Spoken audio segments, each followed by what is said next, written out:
بسم اللہ الرحمن الرحیم۔ اللہم صلی علی محمد وعلی محمد وعجل اللہ تعالی فرج الشریف۔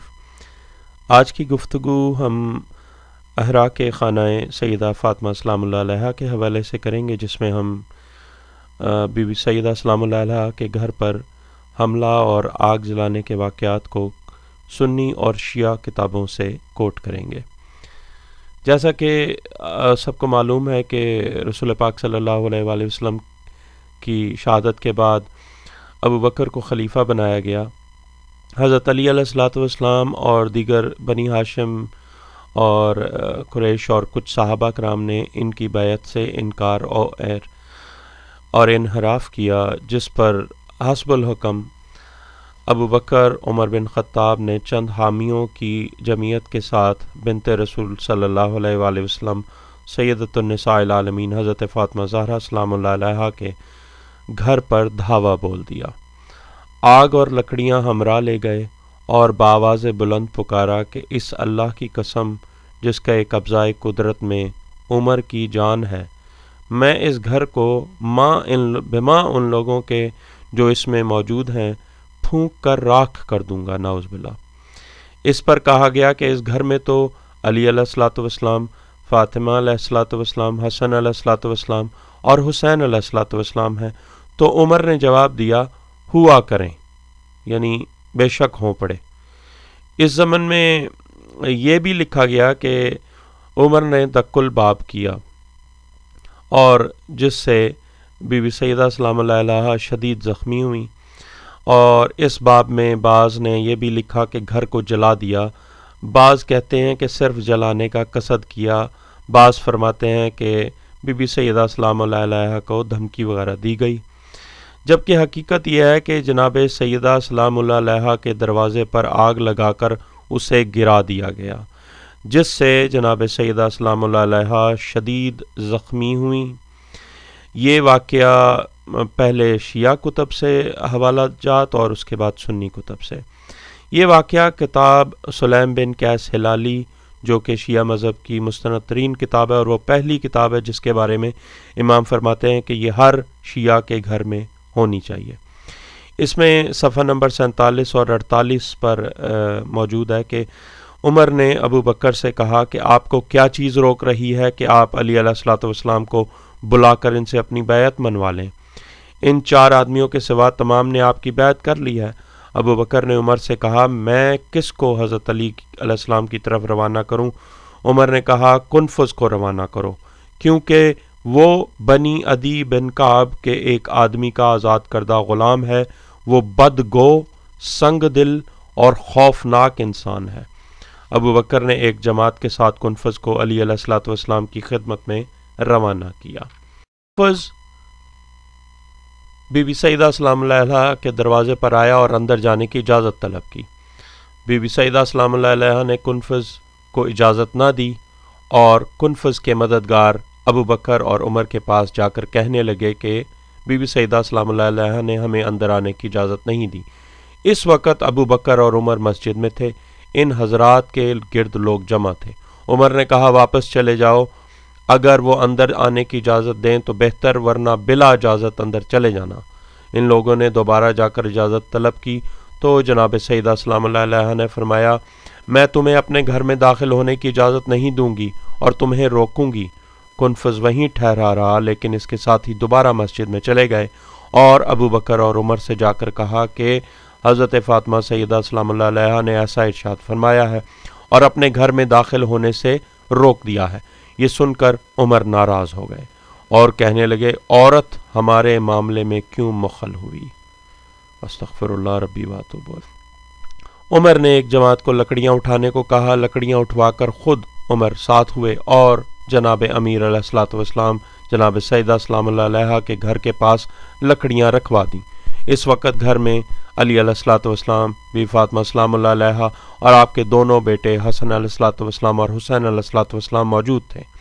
عمر نے بلند آواز سے کہا، اے علی، گھر سے باہر نکلو اور رسول اللہ صلی اللہ علیہ وآلہ وسلم کے خلیفہ ابو بکر کی بیعت کرو، ورنہ میں تم لوگوں کو جلا دوں گا۔ حضرت فاطمہ سلام اللہ علیہا نے فرمایا، اے عمر، ہم نے تمہارا کیا بگاڑا ہے؟ عمر نے کہا دروازہ کھولو ورنہ میں تمہیں گھر سمیت جلا دوں گا۔ بی فاطمہ سلام اللہ علیہ نے کہا اے عمر خدا کا خوف نہیں کرتے اور میرے گھر میں داخل ہوتے ہو؟ عمر نے واپس جانے سے انکار کر دیا، آگ طلب کر کے لکڑیوں کو دروازے میں جلا دیا، پھر دروازہ ہلا کر توڑ کر اندر داخل ہو گیا۔ بی بی سیدہ سلام اللہ علیہ نے اللہ کے رسول صلی اللہ علیہ وآلہ وسلم کے نام کی آواز بلند کی اور آگے بڑھی۔ یہ شیعہ کتاب سلیم بن قیس ہلالی کے صفحہ نمبر 47 اور 48 پر یہ روایت موجود ہے۔ اور اب آپ کے سامنے سنی کتب کے حوالہ جات پیش کرتے ہیں۔ شیعہ کتب کا صرف ایک حوالہ پیش کیا ہے، اس کی وجہ یہ کیونکہ یہ سنی کتب کے زیادہ حوالے پیش کرنا چاہتے ہیں اس آڈیو ویڈیو میں انشاءاللہ مولا۔ آپ اب سنی حوالوں کے ساتھ، اور یہ جو سنی حوالہ ہم پیش کر رہے ہیں یہ سب سے پہلے ہم علامہ شبلی نعمانی سے ان کی کتاب سے پیش کر رہے ہیں۔ علامہ شبلی نعمانی عمر کے ہر ایک قول و فعل کی تعویل نہایت ڈھٹائی سے کرنے میں مشہور اور چوٹی کے عالم ہیں، لیکن یہ وہ واقعہ ہے کہ آپ بھی اس کی پردہ پوشی نہ کر سکے۔ چنانچہ اپنی کتاب الفاروق جو نشر ہوئی ہے ادارہ اسلامیات نے نشر کی ہے لاہور والوں نے، اور صفحہ نمبر 72 پہ کیا لکھتے ہیں وہ کہ عمر نے بازوران یعنی بنی ہاشم سے بیعت حاصل کرنا چاہی، لیکن بنو ہاشم حضرت علی علیہ الصلوۃ والسلام کے سوا اور کسی کے آگے سر نہیں جھکا سکتے تھے۔ ابن ابی شیبہ نے مصنف میں اور علامہ طبری نے تاریخ کبیر میں روایت نقل کی ہے کہ عمر نے حضرت فاطمہ سیدہ سلام اللہ علیہا کے گھر کے دروازے پر کھڑے ہو کر کہا یا بنت رسول اللہ صلی اللہ علیہ وآلہ وسلم، اللہ کی قسم آپ ہم کو سب سے زیادہ محبوب ہیں، تاہم اگر آپ علیہ الصلوۃ والسلام کے یہاں لوگ اسی طرح مجمع کرتے رہے تو میں ان لوگوں کی وجہ سے گھر میں آگ لگا دوں گا۔ ٹھیک ہے جی، اب یہ روایت انہوں نے لکھی، اس کی اسی صفحہ کی آگے جا کے کیا لکھتے ہیں کہ تاہم درایت کے اعتبار سے اس واقعے کے انکار کی کوئی وجہ نہیں، عمر کی تندی اور تیز مزاجی سے یہ حرکت کچھ بعید نہیں، یعنی کہ یہ حرکت جو لکھی ہے، یہ روایت جو لکھی ہے، یہ بالکل ایسے ہی لگتا ہے کہ اس کی عمر کی جو تندی اور تیز مزاجی ہے اس سے یہ ممکن ہے۔ اور جو علامہ صاحب ہیں حضرت عمر کے اسی کردار کی مزید عکاسی اسی کتاب کے صفحہ 348 پر یوں فرما رہے ہیں کہ مزاج قدرتی طور پر نہایت تند، تیز اور زود مشتعل واقع ہوا تھا۔ جاہلیت کے زمانے میں تو وہ قہر مجسم تھے، لیکن اسلام کے بعد بھی مدتوں تک اس کا اثر نہیں گیا۔ ٹھیک ہے جی، یہ تو ہو گئی جی علامہ شبلی نعمانی نے یہ جو لکھی ہے روایت، اور تصدیق کیا کہ عمر کی تندی اور تیز مزاجی کی وجہ سے یہ عین ممکن ہے، اور وہ جاہلیت کے زمانے میں ہی قہر مجسم تھے اور اسلام کے بعد بھی ان کا یہ اثر نہیں گیا۔ اب آگے تاریخ ابو الفدا امام اہل سنت اسماعیل بن علی والی حماد شام میں جو ہوتے ہیں ان کی کتاب سے جو ترجمہ مولوی کریم الدین حنفی نے کیا اور حاشیہ مولانا نجم الحسن نے کیا، مکتبہ حق برادرز والوں نے چھاپی ہے لاہور والوں نے، اور صفحہ 104 پر یہ لکھا ہوا ہے کہ پھر ابو بکر نے عمر بن خطاب کو حضرت علی علیہ السلام کے پاس بائیں ارادہ بھیجا کہ جو لوگ ان کے ہمراہ اہل بیت علیہ السلام ہیں ماں ان کے حضرت علی علیہ السلام کو حضرت فاطمہ علیہ السلام کے گھر سے نکال دو، اور یہ کہہ دیا تھا کہ اگر ان کے نکالنے سے کچھ انکار ہو تو بے شک تم ان سے لڑنا۔ عمر اپنے ہاتھ میں آگ بھی لے کر با ارادہ گھر کے پھونکنے کے لیے گئے، اور انہوں نے حضرت فاطمہ علیہ السلام سے کہا کہ تم بھی ابو بکر سے بیعت کرو ورنہ تمہارا گھر پھونک ڈالوں گا۔ یہ تاریخ ابو الفدا جو امام اہل سنت اسماعیل بن علی نے لکھی ہے اور اس کا ترجمہ مولوی کریم الدین نے کیا، اس کے صفحہ نمبر 104 پر یہ لکھا ہوا ہے۔ اب آ جائیں شاہ ولی اللہ محدث دہلوی۔ اچھا جی، ان کی کتاب جو ہے ازالت الخفا، شاہ ولی اللہ جلد اول، مقصد دوم، ناشر ہیں اس کے محمد سعید اینڈ سنس، قرآن محل کراچی، ترجمہ مولانا عبدالشکور و انشاءاللہ خان نے کیا۔ صفحہ نمبر 56 اور 57 پر کیا لکھا ہے کہ زید بن اسلم سے روایت ہے کہ بعد وصال حضرت صلی اللہ علیہ وآلہ وسلم جب ابو بکر کی بیعت کی گئی تو حضرت علی علیہ الصلوۃ والسلام، زبیر اور حضرت فاطمہ علیہ الصلوۃ والسلام کے مکان پر آتے اور اپنے امور میں مشورے کرتے۔ عمر کو اس امر کی اطلاع ہوئی تو حضرت فاطمہ علیہ الصلوۃ والسلام کے مکان پر آئے اور فرمایا، اے دختر رسول صلی اللہ علیہ وآلہ وسلم، قسم ہے اللہ کی کہ کوئی شخص آپ صلی اللہ علیہ وآلہ وسلم کے والد سے مجھے محبوب تر نہیں ہے، اور پھر آپ کے بعد آپ سے زیادہ مجھے کوئی محبوب تر نہیں ہے، مگر قسم ہے اللہ کی یہ امر مجھے اس بات سے مانے نہیں آ سکتا کہ اگر یہ لوگ اسی طرح جمع ہوں اور میں اس گھر میں آگ لگوا دوں۔ صفحہ نمبر 56۔ ٹھیک ہے، اب روایت دوم کیا لکھتے ہیں؟ ایک اور روایت میں ہے کہ حضرت فاطمہ سلام اللہ علیہا نے ابو بکر سے حضرت صلی اللہ علیہ وآلہ وسلم کی میراث مانگی، اس تمام مال میں سے جو آپ صلی اللہ علیہ وآلہ وسلم نے اپنے وصال کے بعد چھوڑا تھا۔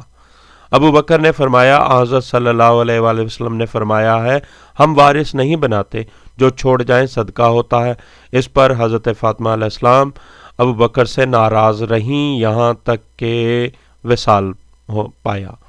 صفحہ نمبر 57 پر۔ اور یہ روایت تیسری روایت انہوں نے لکھی ہے کہ اس سے حضرت فاطمہ سلام اللہ علیہا کو رنج و ملال ہوا اور وہ ابو بکر سے ناراض ہو گئیں اور تا وفات آپ سے نہ بولیں۔ عائشہ فرماتی ہیں کہ حضرت فاطمہ سلام اللہ علیہا حضرت صلی اللہ علیہ وآلہ وسلم کے بعد 6 ماہ زندہ رہیں۔ جب انہوں نے وصال پایا تو شب کو حضرت علی علیہ الصلوۃ والسلام نے ان کی تدفین کی اور آپ ہی نے ان کی نماز جنازہ پڑھی اور ابو بکر کو خبر نہ کی۔ صفحہ نمبر 57۔ اب جو ہے اس کے علاوہ اور بھی ہیں جن میں تاریخ مسعودی وغیرہ اس میں بھی موجود ہے، یعنی ان کا جو ہے مروج الذہب تاریخ المسعودی، ابو الحسن بن حسین بن علی المسعودی جو متوفی ہیں 346 ہجری کے، ان کا جو کتاب کا مروج الذہب کا ترجمہ اختر فتح پوری نے کیا ہے، نفیس اکیڈمی والوں نے، کراچی والوں نے چھاپی ہے، اشاعت ہوئی تھی 1985 میں جس جلد دوم کی، اس کا صفحہ نمبر 235 پر ہے۔ اس میں کیا اقرار ہے جی لکھا ہوا، ابو بکر کا اقرار لکھا ہوا ہے کہ ایسے افراد جو اس واقعے یا اس کے مثل دوسرے واقعات کا اول تو سرے سے انکار ہی کر دیتے ہیں یا پھر مختلف ہیلے بہانے اختیار کر کے اور بھانت بھانت کی تعویلیں کر کے اپنے ممدوح حضرات کی وکالت کا فریضہ سر انجام دیتے ہیں، ان کے لیے مدرجہ ذیل حوالہ بڑا اہم ہوگا، یعنی کہ مدعی سست گواہ چست والا معاملہ جو ہے نا دیر پا اور مستحکم نہیں ہوتا۔ اب یاد رہیں کہ اس میں اس جو کتاب میں 346 ہجری کے متوفی ہیں، یہ تاریخ المسعودی جو ہے، اس میں کیا لکھ رہے ہیں وہ کہ ابو بکر خود اقرار فرما رہے ہیں۔ یہ صفحہ نمبر 235 ہے، جلد دوم ہے، نفیس اکیڈمی کی چھپی ہوئی جو 1985 کی جو چھپی ہوئی کتاب ہے مروج الذہب میں، تاریخ مسعودی میں۔ کیا فرما رہے ہیں ابو بکر کہ تاہم مجھے افسوس رہا کہ یہ 3 خطائیں مجھ سے کیوں سرزد ہوئیں، اور یہ بھی افسوس رہا کہ ایسے معاملات میں رسول اللہ صلی اللہ علیہ وآلہ وسلم کی رائے مبارک معلوم نہ کر سکا تھا۔ ان 3 خطاؤں میں سے ایک خطا تو یہ ہے کہ میری زندگی میں حضرت فاطمہ زہرا سلام اللہ علیہا کا دروازہ توڑا گیا۔ یہ آپ کے سامنے میں نے تقریباً 4 سنی حوالہ جات پیش کیے ہیں، مستند تاریخ مسعودی سے اور محدث دہلوی سے اور شبلی نعمانی سے، الفاروق سے، اور اس کے علاوہ شیعہ کتب میں سے ایک کتاب سلیم بن قیس ہلالی سے۔ تو صرف مقصد اس ویڈیو کا یہ ہے کہ کم از کم جو ہم رسول پاک صلی اللہ علیہ وآلہ وسلم کو ماننے والے، ان کا جو انہوں نے ہمیں بتایا، قرآن ہمارے پاس آیا ان کے وسیلے سے، وہ سارا اگر ہم مانتے ہیں تو ان کی یہ جو انہوں نے بتایا ہوا تھا کہ جو بھی فاطمہ جس سے ناراض ہوں وہ مجھ سے ناراض، میں ان سے ناراض ہوں، اس کے علاوہ تو وہ بھول گئے ہیں وہ رسول کی حدیث کے جس نے فاطمہ کو ناراض کیا اس نے مجھ کو ناراض کیا، اور جس نے مجھ کو ناراض کیا اس نے اللہ کو ناراض کیا. یہ کم از کم مسلمانوں کو جو دین اسلام کو جانتے ہیں ان کو کم از کم یہ اپنی کتابیں پڑھنی چاہیے، اور ان میں سے دیکھنا چاہیے کہ بی بی سیدہ سلام اللہ علیہا کے ساتھ، ان کے گھر کے ساتھ جلاؤ گھراؤ کن لوگوں نے کیا. کم از کم یہ حقیقت آپ تک پہنچے تو صحیح نا. باقی آپ اس کے بارے میں کیا فیصلہ کرتے ہیں یا نہیں کرتے وہ ایک علیحدہ بات ہے، لیکن آپ کا اپنا گھر جب اس طرح کی اس میں ملوث ہو جائے تو پھر آپ کو شاید احساس ہو کہ آپ کے گھر کا جلاؤ گھراؤ کیا جائے، تو اس میں آپ کو شاید احساس ہو کہ یہ اب آپ کے ساتھ کیا ہو رہا ہے اور کون کر رہا ہے. اور کم از کم جو رسول ہیں صلی اللہ علیہ وآلہ وسلم، ان کی بیٹی کے گھر میں جو یہ ہوا ہے وہ ہم مسلمان یا تو اس کو چھپانے کی کوشش میں لگے ہوئے ہیں یا کسی کو بتاتے نہیں. کم از کم تاریخ میں لکھا ہوا ہے وہ تو پڑھ لیں، وہ تو مستند ہے، آپ کے اپنے کتب میں موجود ہے، شیعہ کتب میں موجود ہے، سنی کتب میں موجود ہے، ہر کتب میں موجود ہے. تو اس کو تو کم از کم لوگوں کو بتائیں، کم از کم اس کو ضرور بتانا چاہیے. یہ اس طرح کی خیانت نہیں کرنی چاہیے. باقی مقصد صرف یہی ہے کہ اس کو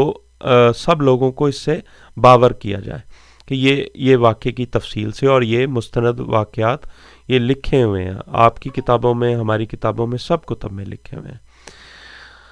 اسی کے ساتھ گفتگو کا اختتام کرتا ہوں. اگر آپ کو پسند آئی ہے یہ ویڈیو یا آڈیوز، یہ مستند حوالے، تو پلیز لوگوں کے ساتھ شیئر کریں، اور مقصد صرف یہی ہے کہ لوگوں تک اس پیغام کو پہنچائیں کہ یہ حقیقت تاریخ میں جو ہوا ہے اس کو سب تک پہنچائیں.